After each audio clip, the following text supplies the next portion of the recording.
seperti itu Ustadz. Dan bagaimana Pak Ustadz kisah suka dan dukanya baginda Nabi itu saat berdakwah? Jelas beliau secara manusiawi itu adalah manusia biasa gitu.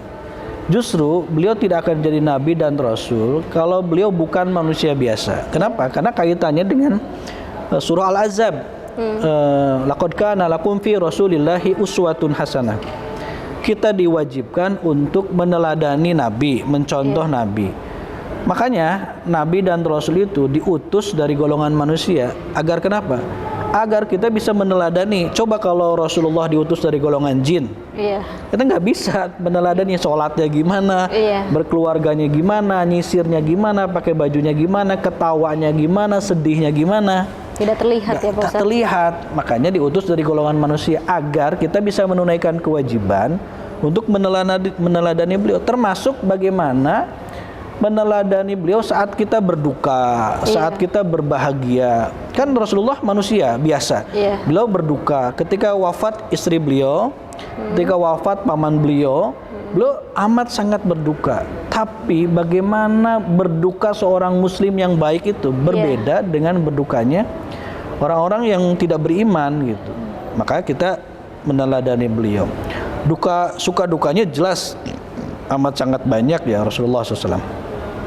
Jadi kalau kita sekarang ini berdakwah lalu mengatakan berat sekali dakwah ini gitu. Sebenarnya beratnya sampai di mana? Paling kita cuma dikata-katain. Ini anak-anak kita nih dari SMP Islam Dewan Dakwah ini mengajak teman-temannya di lingkungannya contohnya, ayo ke masjid yuk gitu. Soalim lu gitu. Contohnya ya, soalim lu. Paling cuma gitu doang gitu. Atau ikut aktif di remaja masjid, remaja musolanya, ayo gabung, kita ngaji yuk. Gimana gitu. Paling segitu doang. Terus tiba-tiba kita bilang, aduh berat banget ya nih dakwah gitu. Coba lihat gitu. Ketika Rasulullah tanya, sebenarnya tantangan terberat dalam dakwah itu dialami oleh siapa? Kata beliau, dialami oleh para nabi dan para rasul. Kita tahulah kisahnya dari Nabi Adam sampai beliau. Ada yang sampai digergaji, ada yang sampai dibunuh. Kelakuan orang-orang Israel membunuh para nabi itu Allah catat juga dalam Al-Quran kan. Yaqtulunal anbiya'a gitu, mereka membunuh para nabi gitu. Ini mah kita belum dibunuh gitu. Belum ada apa-apanya ya Pak Ustadz? Nggak bikin kecubit gitu, nggak sampai, masih jauh dari jantung gitu istilahnya. Baru dikata-katain doang. Nah, berarti kita harus meneladani bagaimana keteguhan dari dakwahnya para nabi dan rasul, khususnya Rasulullah Muhammad SAW. Dan Pak Ustadz, bagaimana awal mula yaitu perintah berzakat di zamannya baginda Rasul? Jadi setelah pindah ke Madinah, kita tahu bahwa syariat itu yang turun di Makkah itu berkaitan dengan ketauhidan. Karena memang masa dakwah Islam baru dimulai. Para sahabat harus dikuatkan dulu akidahnya, dikuatkan dulu keyakinannya. Makanya ayat-ayat Makkiyah itu ayat-ayat yang berkaitan dengan penguatan akidah, beratnya siksaan, azab, terus indahnya surga, lalu perintah tentang pokok-pokok keimanan gitu. Jadi belum ada saat itu zakat, kurban, jual beli dan lain-lain sebagainya.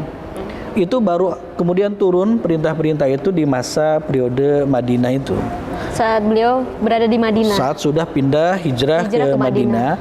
Di mana saat di Madinah para sahabat sudah diyakinkan bahwa akidah mereka sudah kuat-kuat. Satu contoh kasus begini, Rasulullah pernah bersabda,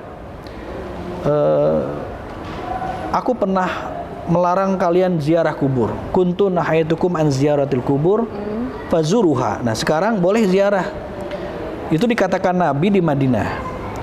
Tapi dulu aku, kata Rasulullah, di Mekah pernah larang kalian ziarah kubur.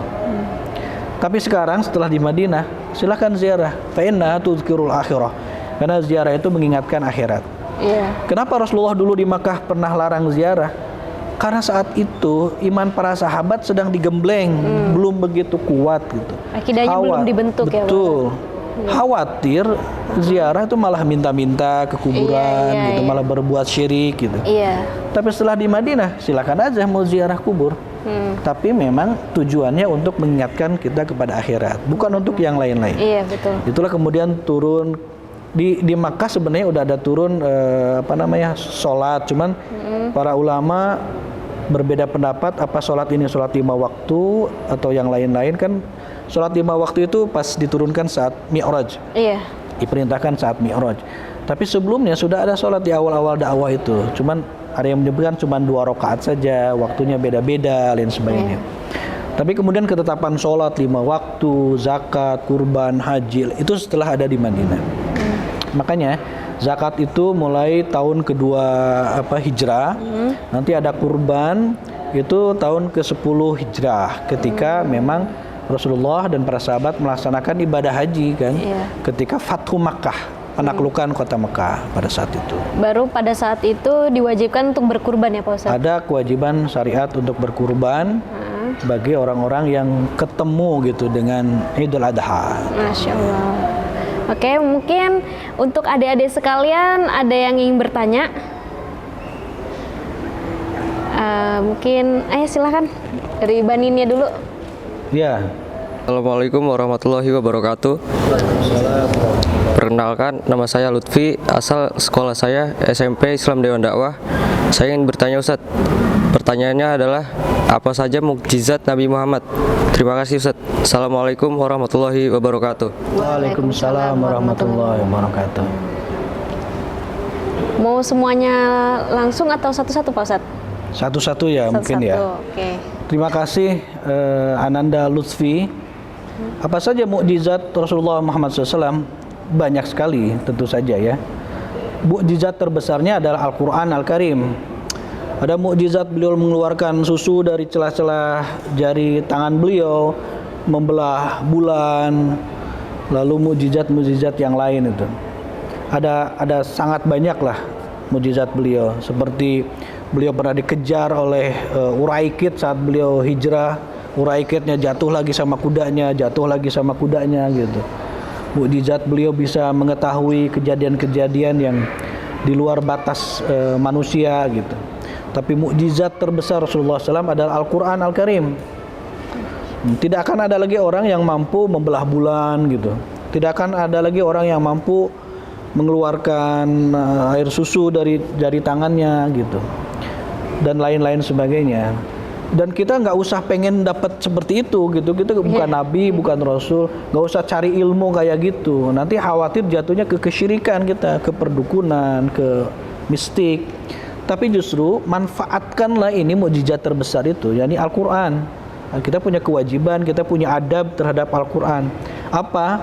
Baca, hafalkan, pelajari, fahami, amalkan, ajarkan. Itu kewajiban kita. Bukan hanya menghafalkan. Antum-antum ini pasti ada target untuk menghafalkan Quran. Itu sebenarnya baru tangga pertama atau tangga kedua. Jangan sampai setelah hafid Quran lalu kemudian merasa sudah selesai hidupnya gitu. Tugas keislamannya udah selesai nih, saya udah hafal Quran. Enggak. Itu baru tangga awal. Tangga akhirnya antum amalkan, antum ajarkan itu. Kalau belum mengamalkan Al-Quran, berarti kita belum sempurna beradab terhadap Al-Quran. Itu mukjizat terbesarnya ya, Ananda Lutfi. Masih ada yang lain? Ada lagi? Silakan. Assalamualaikum warahmatullahi wabarakatuh.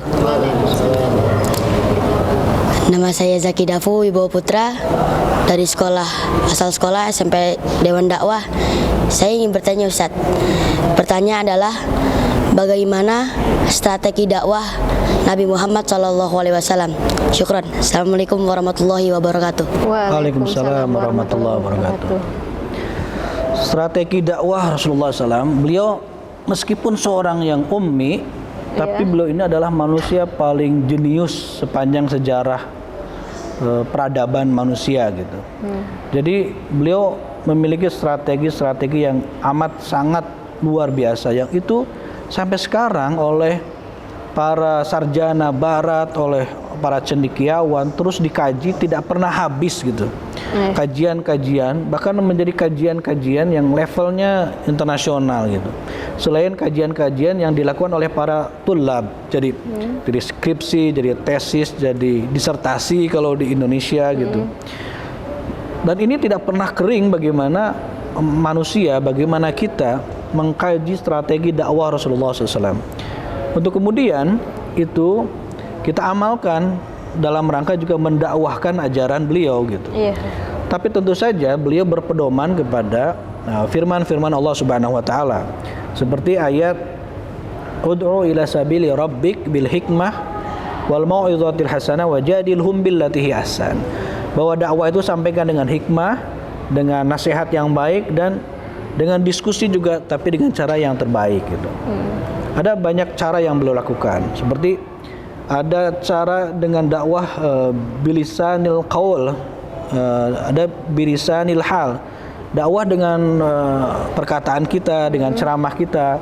Ada dakwah dengan akhlak kita, dengan kepribadian kita. Mungkin adik-adik kita ini masih ingat bagaimana Rasulullah SAW pernah berjalan ke Ka'bah untuk beribadah. Beliau sebelum masuk Masjidil Haram itu ada yang meludahi terus gitu. Saya kena ke wajah beliau yang mulia itu. Hari pertama ada yang meludahi, hari kedua ada yang meludahi, tapi beliau nggak marah tuh. Coba kalian, ada yang meludahin mukanya marah nggak tuh? Kira-kira marah besar kita. Tapi beliau sabarin itu. Beliau usap, sampai hari ketiga ada yang meludahi itu. Hari keempat lewat, loh kok nggak ada ludah gitu? Kok nggak ada yang meludahi? Kaget beliau. Akhirnya beliau tanya, ini yang orang tinggal di rumah ini kemana? Oh lagi sakit pak gitu istilahnya. Ternyata beliaulah orang yang pertama kali menjenguk orang yang suka meludahi beliau itu. Sehingga sampai masuk Islam melihat keindahan akhlak Rasulullah SAW. Tanpa beliau ngajak, masuk Islam yuk. Tanpa dakwah ini ayat, ini hadis. Tapi dengan akhlak yang baik diperlihatkan, orang tertarik kepada Islam, dia kemudian masuk Islam. Ada juga kisah seorang ibu yang biasa dagang di rumahnya, warung gitu. Biasa pagi-pagi beli ke pasar dulu kan, barang-barangnya, bahan-bahan jualan. Itu biasanya suka nyari orang untuk manggul gitu, untuk manggul barang bawaannya para pemuda untuk kemudian dibawa ke rumahnya karena berat. Satu kali nggak ada tukang panggulnya itu, sampai kemudian ada seorang pemuda datang, ibu kenapa? Ini saya nyari tukang pikul gitu, nggak ada nih. Oh ya udah saya bawa aja, saya bantu. Si ibu ini benci banget sama Nabi Muhammad yang mendakwahkan Islam itu. Lalu sepanjang jalan si ibu ini bicara terus jelek-jelekin Nabi Muhammad ke si pemuda yang mikul barang bawaannya itu. Udah saya tolongin aja ibu. Nah, jauh sampai datang gitu. Ini ibu sudah sampai ya. Udah saya tinggal ya bu. Jangan ini upahnya, nggak usah bu, terima kasih. Oh kamu baik banget ya, kamu ingat ya, seperti ibu katakan tadi, jangan kayak Muhammad. Muhammad itu gini dijelek-jelekin. Oh iya bu, makasih bu. Namamu siapa? Muhammad bu. Ternyata yang dijelek-jelekin itu Nabi Muhammad sendiri gitu. Nabi Muhammad nggak marah. Si ibu itu kan jadi malu akhirnya. Dia jadi nggak enak. Akhirnya meskipun tidak langsung masuk Islam, berhenti dia menjelek-jelekan Rasulullah SAW. Jadi ada banyak hal ya. Kita nggak mampu ceramah, nggak mampu pidato. Dengan menunjukkan akhlak kita yang baik, orang kemudian tertarik kepada Islam, orang jadi baik, kita sudah berdakwah. Itu diantara strategi dakwahnya, ya, dafu. Insyaallah. Masih ada? Kira-kira? Ada lagi? Mungkin yang terakhir, ya silahkan. Assalamualaikum warahmatullahi wabarakatuh. Perkenalkan, nama saya Aflan Najia dari Sekolah SMP Dewan Dakwah. Saya ingin bertanya, apakah yang dimaksud dengan tahun duka cita duka Nabi? Terima kasih. Wassalamualaikum warahmatullahi wabarakatuh. Waalaikumsalam warahmatullahi wabarakatuh. Yaitu seperti yang tadi disebutkan, ada Amul Huzn. Para muarrikhin, para sejarawan menyebut peristiwa itu sebagai tahun duka cita. Memang di tahun itu beliau kehilangan dua orang paling dekat gitu, paling dicintai, paling dikasih, yang luar biasa pembelaan dakwahnya gitu kepada Rasulullah SAW. Itu pamanda beliau Abu Thalib meskipun sampai akhir hayatnya tidak memeluk Islam. Dan yang kedua adalah istri beliau, Ibunda Khadijah binti Khuwailid itu betul-betul terpukul beliau sampai kemudian Allah berikan hiburan lah. Dalam bentuk apa? Dalam bentuk Isra dan Mi'raj itu. Jadi ketika beliau diboikot, diintimidasi, sahabat-sahabatnya dikriminalisasi, ada yang secara fisik disiksa luar biasa gitu. Betul-betul terancam posisi beliau dan para sahabat. Lalu di saat betul-betul berat dakwah itu ditinggalkan pula oleh dua orang terkuatnya gitu, terkasihnya gitu. Luar biasa. Beliau seorang nabi dan rasul, tapi juga beliau seorang manusia biasa gitu. Bayangkan kita mengalami hal yang seperti itu, tekanan, ujian, musibah sangat berat. Tiba-tiba kemudian ada orang yang paling kita cintai, yang luar biasa mendukung kita selama ini, meninggalkan kita gitu. Maka kemudian Allah Subhanahu wa taala berikan hiburan kepada beliau. Namanya Isra dan Mi'raj. Kenapa tidak langsung saja? Kalau harus hanya untuk bertemu Allah, menerima kewajiban sholat, kenapa enggak langsung Mi'raj saja gitu? Kenapa harus Isra dulu ke Palestina gitu? Itu menunjukkan bahwa ada pesan bagi umat Muhammad SAW bahwa umat Muhammad harus terlibat dalam upaya pembebasan tanah Palestina dari penjajahan. Karena pada saat zaman Rasulullah itu sendiri, tanah Palestina yang namanya saat itu Ilya, itu juga sedang terjajah oleh Romawi. Itu. Nah sampai sekarang tanah Palestina itu terjajah. Artinya beliau datang ke sana memberikan pesan kepada umat Islam harus terlibat aktif dalam upaya memerdekakan tanah Palestina dari penjajahan. Karena tanah Palestina ini tanah para nabi. Semua nabi pernah tinggal di Palestina, minimal pernah mampir. Sebagaimana Nabi SAW mampir ke sana, ke Baitul Maqdis, lalu naik Mi'raj ke Sidratul Muntaha.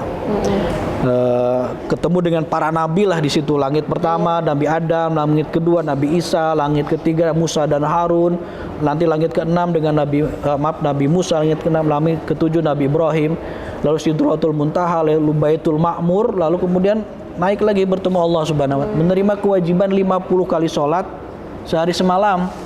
Yang kata Nabi Musa, nggak kuat umatmu itu kalau 50 kali. Bolak-balik minta dikurangi sampailah jadi 5 kali sehari semalam itu. Nah pulang lagi ke Madinah, lalu kemudian diceritakan pagi-paginya ke Makkah, diceritakan pagi-paginya itu. Nah jadi beliau mendapatkan kekuatan gitu. Ini perlunya nanti antum jadi dai untuk berhenti sejenak, bukan berhenti dakwah, tapi berhenti ketika keadaan sudah sangat sulit, berhenti untuk evaluasi. Ini kira-kira sudah benar nggak jalannya? Kira-kira apa yang harus lagi dipersiapkan? Apa yang kemudian harus dikuatkan? Lalu makanya perlu sesekali kita healing itu. Kan Nabi Muhammad SAW dihilingkan oleh Allah Subhanahu Wa Taala. Healing itu ada perintahnya dalam Al-Quran. Ada perintah untuk kita bersafar, perintah untuk kita bertebaran di muka bumi gitu kan. Itu penting agar mendapatkan pengalaman baru, ilmu baru, situasi kejiwaan yang baru, yang kalau kita sudah gitu refresh, setelah kita keluar mencari ini, kita di rumah atau di tempat kerja dia mendapatkan semangat yang baru, pikiran-pikiran yang baru gitu. Seperti demikian. Jadi Isra Mi'raj itu adalah hadiah untuk baginda Nabi karena di saat itu amul huzn ya Pak Ustadz. Ya, hadiah hiburan gitu atas keteguhan dakwah beliau, juga untuk menguatkan dakwah beliau gitu. Oke pemirsa, mungkin cukup sekian tema kali ini yang sangat menarik ya Pak Ustadz. Mungkin untuk next time kita akan membahas tema-tema selanjutnya yang tak kalah seru juga ya Pak Ustadz ya. Dan untuk para DKM atau sekolah-sekolah mungkin yang ingin mengundang kita dalam acara Sakofa Islamiyah, mungkin bisa langsung melihat di link di bawah ini untuk menghubungi admin MUI TV. Mungkin cukup sekian, terima kasih. Wassalamualaikum warahmatullahi wabarakatuh. Waalaikumsalam warahmatullahi wabarakatuh.